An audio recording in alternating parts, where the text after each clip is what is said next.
First of all, thank you very much having Absolutely. this chat. I appreciate you giving your time, and Absolutely. I know you must No, be pretty busy. not any more than you. So It's a bit surreal that everything is locked up. I mean, I yeah, it never is that. happened before. Yeah, Surreal, and but also just frightening. I mean, because I think it's not that anybody actually knows what's going to happen next. yeah. And you have kids, so how are they Yes. finding this?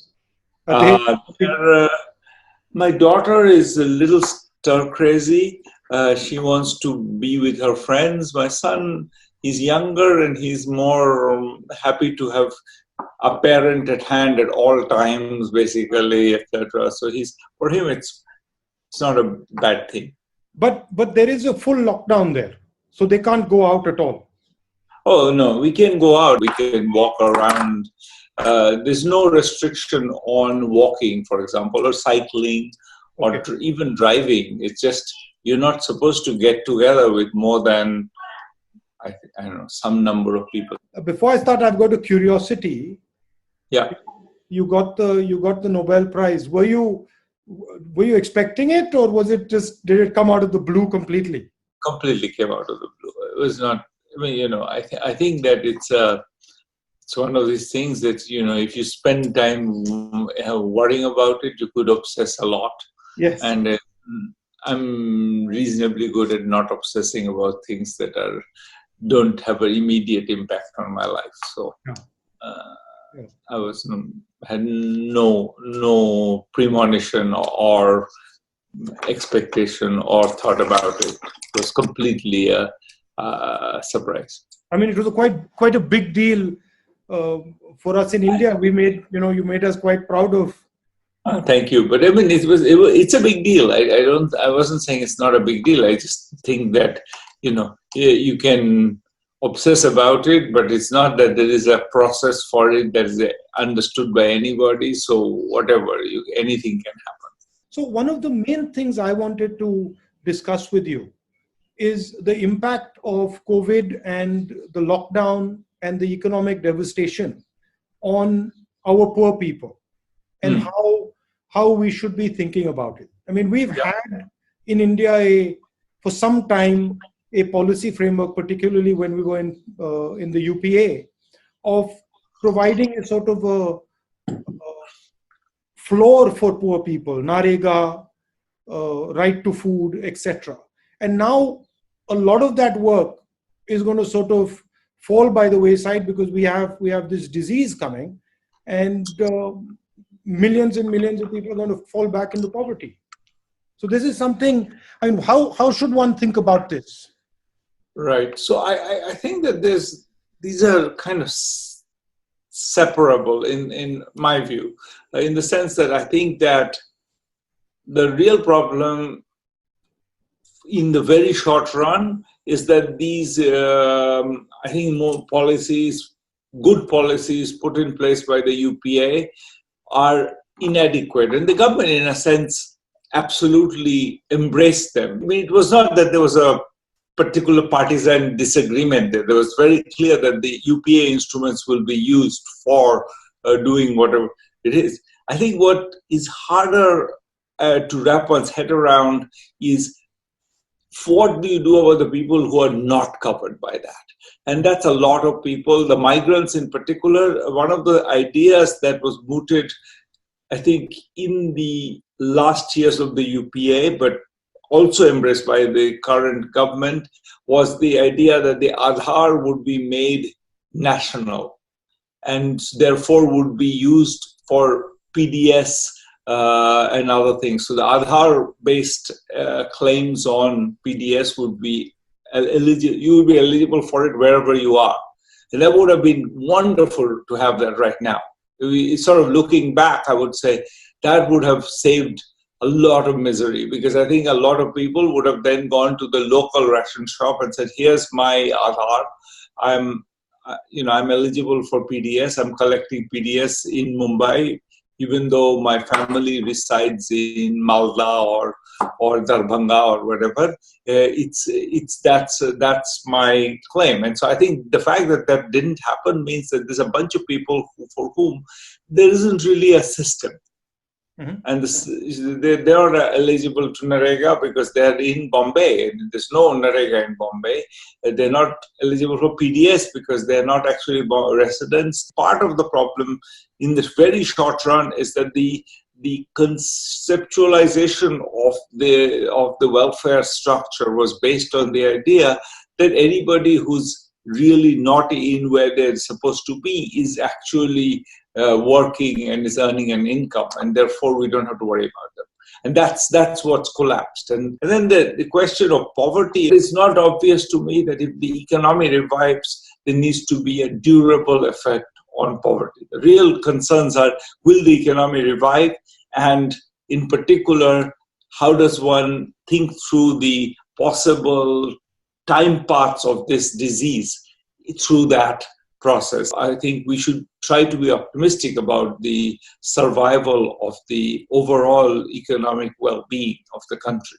But a lot of the right actions. Lot of these people, they get their jobs from sort of small and medium businesses who are going to have a sort of cash flow problem, and a lot of those businesses are going to go bankrupt because of the shock.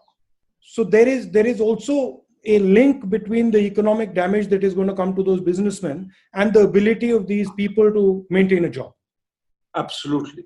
I mean, that's the reason why a lot of us have been saying that we need a stimulus package. Mm-hmm. That's what the US is doing. That's what Japan is doing. That's what Europe is doing. We really haven't decided on a large enough stimulus package. We're still talking about 1% of GDP or something.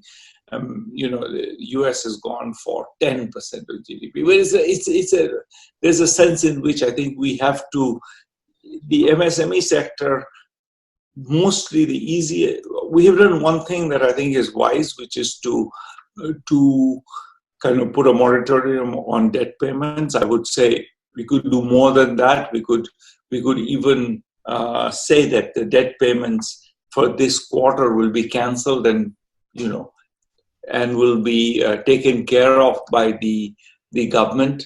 So we could do a bit more than that, so that you don't actually have to pay for a quarter where you never pay. It's not just a matter of rescheduling it, just permanently cancel it. We could do that, but beyond that, I think it's not clear that targeting the MSME sector is the right channel. It's more reviving demand, giving money in the hands of everybody so that they go buy in the stores or they buy consumer goods. The MSME sector produces a bunch of stuff that people will want.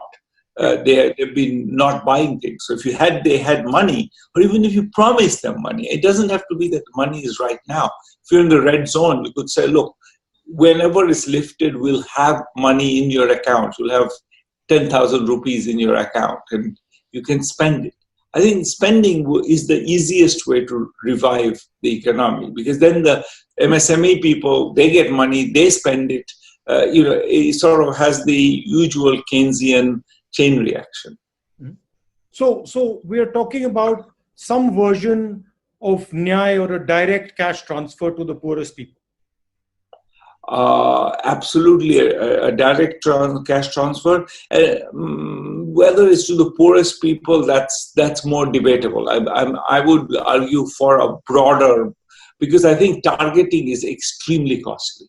Yeah, you try to target in this mess. You try to target and figure out who's become poor after their shop was shut for 6 weeks. I don't know how we figure this out. I wouldn't try to figure it out. I would say, bottom 60% of the population, we give them some money. Nothing bad will happen, in my view. That if we gave them some money, well, some of them will not need it, but fine, they'll spend it. And if they spend it, that will have stimulus effect. So the only place where maybe I'm more aggressive than you are in that sentence is that I think I would go beyond the poorest people. So you're talking for a massive priming of the pump up front. So you start up the demand as soon as possible. Yeah. I'm absolutely saying that. I've been saying that for a while, actually. Even before this happened, I've been saying that we have a demand problem. Now we have going to have a bigger demand problem because it's the usual thing. I have no money. I'm not buying anything because my shop is closed, but then your shop is closed because I'm not buying anything from you. So I think. Sorry. Go ahead. And I think implicit in what you're saying is that you need to do it faster rather than slower. So the faster you do it, the more effective it's going to be. Yeah, so it's going to be. Every second lost is actually damaging. You're right in saying I want it fast. I don't want to have us checking everybody's locus standi and whether they're appropriate for this or not. I do think that it may be we shouldn't induce a mismatch of supply and demand by giving people spending power where we have shut down the entire retail sector because they are in the red zone or something. So we need to plan that a bit better than, so that there's you get the money when you can go out and buy, not now. Or you get a promise. You get a promise that you will get the money, so you stop panicking, you stop completely, starving yourself because you want to have a little bit of savings left. So if people were reassured that, in 2 months or whenever the lockdown will be lifted, they're going to have some money in their hands, I think they would be much less worried about it, and they'll be more willing to spend already. And some of them have some savings; they'll spend it. So I feel that we shouldn't necessarily rush into it because there may be places where there's no production right now, there's no supply right now. So putting money in will just burn the money. There'll be inflation. We want to wait for that, but with that caveat, yes, soon. And so the next point is that the sooner you're able to come out of a total lockdown, the better it is. And then you need a strategy for that begins to sort of start up parts of the economy quickly. Otherwise, the money is useless there. Correct. So I think sooner you come out of a lockdown, of course, depends very much on the disease. You don't want to take off the lockdown just when a lot of people are getting sick. So it's absolutely, that's absolutely right. We have to kind of be aware of the time path of the disease in taking that decision. The other thing that is slightly different in India is that the food issue and the scale of the food issue. Yeah. So we have large numbers of people who don't have ration cards. There's an argument being made, just hand out what is in the godams because it's going to get more and more full as the harvests come in. So just move aggressively on that. What do you think of that? We in fact wrote an op-ed with Raghu, Rajan and Amartya Sen saying literally that, which is hand out temporary ration cards to anybody who wants one. In fact, put all other ration cards in abeyance. Just put temporary, anybody wants one, and it's a temporary ration card, lasts for 3 months for now, and maybe renewed for another 3 months if necessary, and honor that. So give everybody a ration card. Anybody walks in, give them one, and use that as the basis for making transfers. I think we have enough stocks. We can keep going for a while. The Rabi crop has been good this time, so we're going to have tons of wheat and rice. So at least wheat and rice we can keep giving out. I don't know whether we have enough dal or not, but I think that the government promised dal as well, and so hopefully we have enough dal and oil and cooking oil. But yes, absolutely, we can definitely do that and should really do that. Give out temporary ration cards to everybody. And what else would you think should be on the sort of the package that the government is thinking about? I mean, we've spoken about small and medium. We've spoken about migrant labor, about the food issue. Any other things that you feel should be on that? I think the last piece of this is just, I think, for the people who, to get cash to people, we really need some machinery. We can't really get cash to people. And people who have the Jan Dhan accounts, they can get the money, but many people don't. And especially, migrants may not have the access to that, etc. So I think we want to also think about what happens to the substantial part of the population that doesn't have access to these things. And probably the right answer is that we should give a bunch of money available to the state governments to try out their own schemes, to be creative in reaching people who are excluded and using NGOs. I think that we have to be willing to take some amount of mistargeting, malfeasance. Some money will be stolen, but I think if we sit on our hands and say that we don't want to do anything that's going to possibly go wrong, then I think we'll make sure it goes wrong in a sense. There is a balance between the centralization and the decentralization aspects. I mean, it's true that each state has its own nuances. Kerala is doing something completely different. Uttar Pradesh is doing something completely different. But then the central government also has a particular role that they have to play. And there's a tension I can see between these two ideas. You're completely right that this is a tension, and clearly the migrant movement question cannot be handled by a state government. It's a little bit odd that it is being handled so much bilaterally that, in a sense, I feel that that's a problem, because this is a place where you don't want to decentralize because you want to actually aggregate the information. If this is a population of people who are very infected, you don't want them to be moving through the whole country. And so I feel that that's a place where we should have tested people before they're allowed to board a train or something. Yeah. So that's a central question. Yeah. That's something that only a federal government can do, is tell the government of UP that you cannot just bring your migrants home.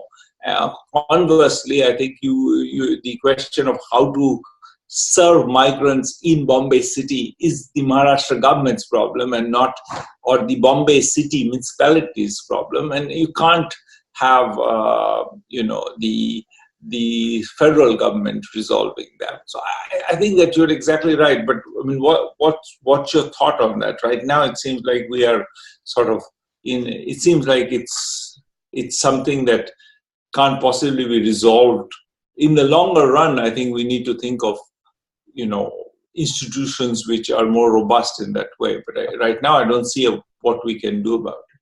I mean, I feel that you have to create option value.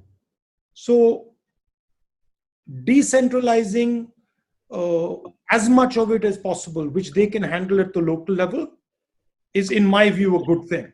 So the tendency should be to sort of parcel out things that can be managed at the district level and at the state level. Of course, there are some things that, district magistrates can't decide about airlines and about, railways and stuff. So I feel that the big decisions should be national.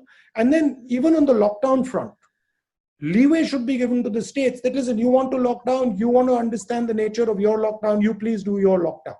So you give option value to the state, and the state can say, okay, actually, I'll do this and I won't do that. And the risk sort of comes on the state, and then they manage it better. That would be how I would think about it. But I think the current government has a slightly different view. They prefer to sort of manage and see the thing and centralize the thing. I mean, there are two perspectives. I don't necessarily think one is wrong and one is right. I veer towards the decentralization.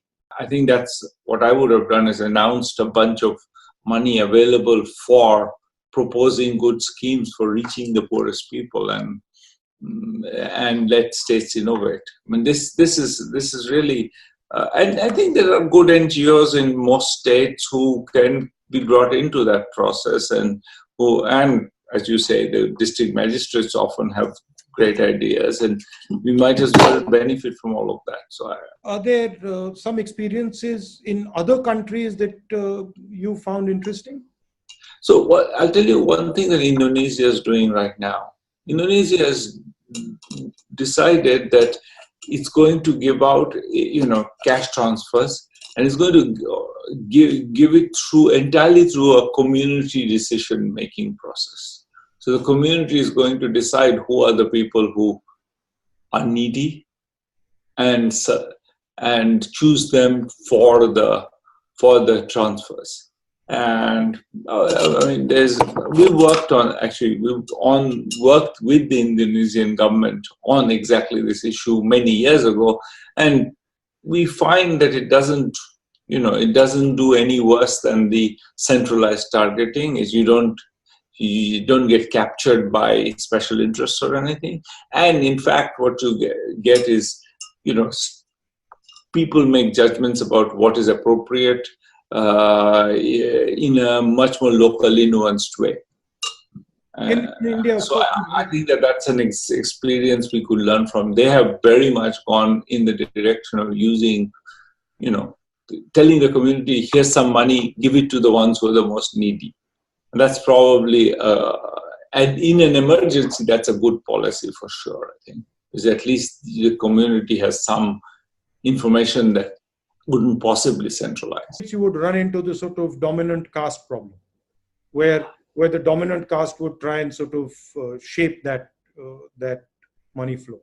Maybe, but on the other hand, you'd worry that if you in the process of trying to prevent that, I would rather put in place extra money to allow for that than to try to figure out who are the deserving people in the village. It just seems to me, I think the one that drives a bit in the direction of what I think you've been saying and the government has also been saying, which is try to widen the reach of PDS.